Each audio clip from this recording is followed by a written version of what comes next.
Hi, I'm Glenn, City of Island Fishing Field Team, COAF Field Team, and this round it's January 19th, Sunday, and what we're going to try doing this time is maybe sneak away, and, well, we saw some clear water yesterday when we took out the Cabela's CGR fly rod along with that Orvis fly reel over there at Bethany, some clear water, so that got us thinking that maybe we might be able to do that underwater video that we tried the other day with some power bait this time, or power bait eggs in chartreuse, along with a comparison between power bait worms. In this case, we got a chartreuse one in there, so we're going to make sure we have the same color. And we're going to try it on our rig that we made the other day. Put an old underwater or a GoPro camera there.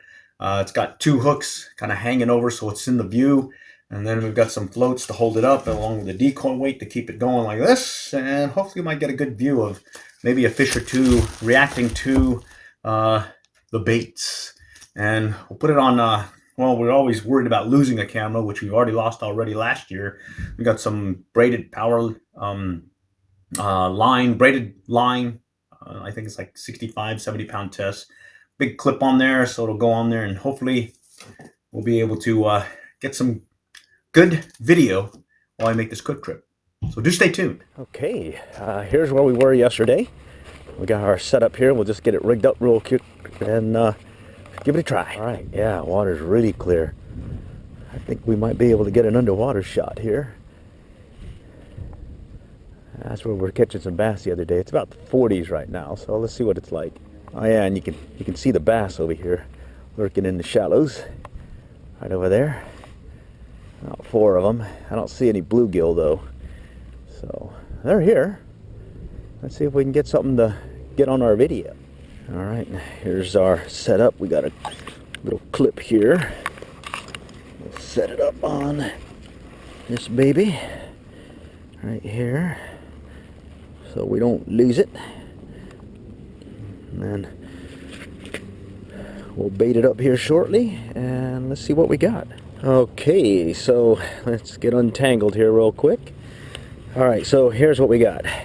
Got the GoPro, got 2 baits. One's a power worm, one's a power egg, and we're gonna see if that'll do something.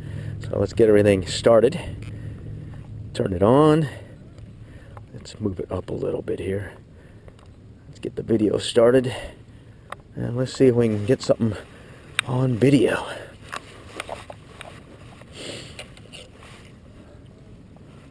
All right, let's see. All right, let's go. Okay, so we do miss that Waterwolf camera. Here's a video of a past trip that we went up at Texoma. We had a nice sized gar go by our camera. But in this case, we're not going to see big ones like this in this little pond. And we'll have to make some adjustments. So do bear with us. All right, this is pretty close to the shore here.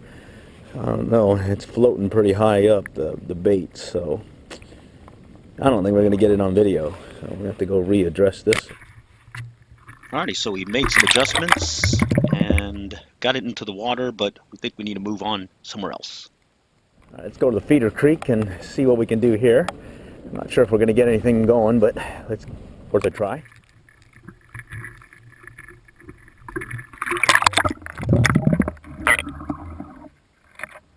All right, well, we got it in the water. It's pretty clear. We see some fish all around.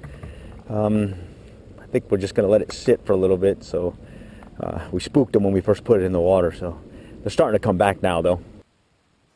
So the water's really clear. You can see some little bluegill and bass in the background. I think there's a mix of sunfish as well. And unfortunately, not able to get a clear focused picture like we like because the bait is so close to the camera. But we'll keep pressing on.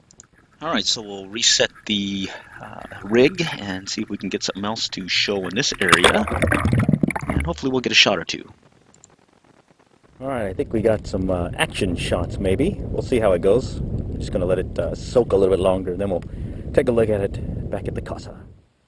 So our rig is moving slowly through the water, and we'll just speed things up here in a little bit and give you an idea of what we're seeing. So what'll happen is there'll be one fish that'll get brave and come in there and start pecking at it, and then all of a sudden all the other ones will start going for it, and then eventually you'll start sort of like a little mini feeding frenzy.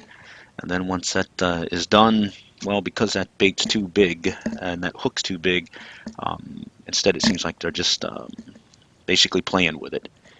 But we do get one to actually take and possibly hooked, but then he gets off. Missed the Waterwolf camera. In past times, we were able to see some action shots as well as learn a few things. And here we'll just show some of those past lessons learned using the Waterwolf camera. Did a little fishing and realized that these turtles are pretty smart. This one will just show how quickly it can steal the bait without getting hooked. And bottom line, we saw this happen multiple times. This wasn't the only turtle that did this. And here we'll just slow it down. You'll see how the turtle has the bait in its mouth, positioned to where it won't hook it when it pulls free. And then it's using his front leg, left leg, to pull the bait out. Pretty interesting to see this as an eye-opener for us, especially being able to capture it on that Waterwolf camera. Okay, here's another trip where we were able to catch some action shots of a catfish we caught, as well as slow down things, as well as take a look at some other fish that were biting. So yes, we definitely missed that Waterwolf. Hopefully we'll have a different replacement in the near future. All right, we're hoping we got this one on an action shot with the underwater camera. Okay, so as luck would have it, we did get the action shot, and you'll see a lot of quick movement here where the catfish went and hit it, and then a bass followed up, and then the catfish came back and hit the bluegill, and then we finally hooked onto him. And here's where we're bringing them in, and you can see a lot of the fast action here. So we'll just walk through it real quickly and slow things down. Here is the first hit from the catfish hitting on the bluegill. Doesn't quite get it. Bluegill gets away, makes another pass, and it still gets away. And then soon after missing again, there'll be a bass lurking in the background, and it'll come up and also tag it as well.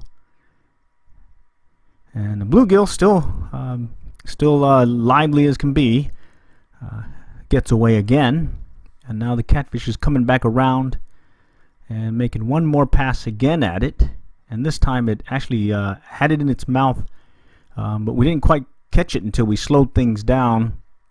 It actually missed it again.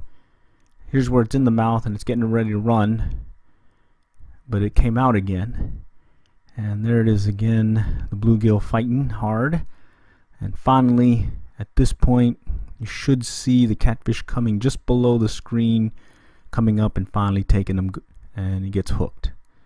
So right there. So pretty cool getting everything slowed down on this Waterwolf camera, getting the underwater action shots that we were looking for. So we've been happy there. What was also interesting was, although we only got the one, we had a lot of movement with the live bait we were using, and we were thinking it was turtles again. Turned out it was bass. So you can see a lot of activity here where several bass have taken an interest in the bluegill that we're using for bait. Additionally, there was I believe there's like a catfish or something in the background going by, also not quite taking our bait. We were wondering what was happening. We could see the bobber moving about and get really lively at times, and sure enough, it was the fish we were hoping to hook, but in this case we only attracted them. Again, we were thinking it was turtles like we saw the other day, but we've been pretty happy finding out that it wasn't turtles, it was fish, and it looked like in several cases some pretty nice looking some bass in there. So we're hoping to maybe stop by and give it another shot again. Oh, there's a shot of a catfish that went for the bait. So really good. And then finally we'll close things out with this last one where a bass comes in, actually mouths it. And this is the last cast that we had this round, and we kept it in the water a fair good amount of time, and we could see it twitch, or the bobber twitch. We could see stuff coming in and I guess scaring it, and you can see that there was a bass that went by, and then another bass. There's a catfish that popped at it but didn't quite get it. And then we'll notice that the bluegill kind of sinks to the bottom, and a bass will take a look at it. I think it'll take one more look at it again, and then you should see it disappear, and we'll end up losing our bait to this guy, the catfish. And again, taking that Waterwolf camera will slow things down and just give you an idea of what happened. You should see there's the bait on the bottom. Here's the catfish coming in. Another pass at it as it closes, and shortly it'll be in its mouth, and shortly after that we'll end up losing our bait. Oh well, that's fishing. Alright, till next time, we'll catch y'all later, and good luck and good fishing.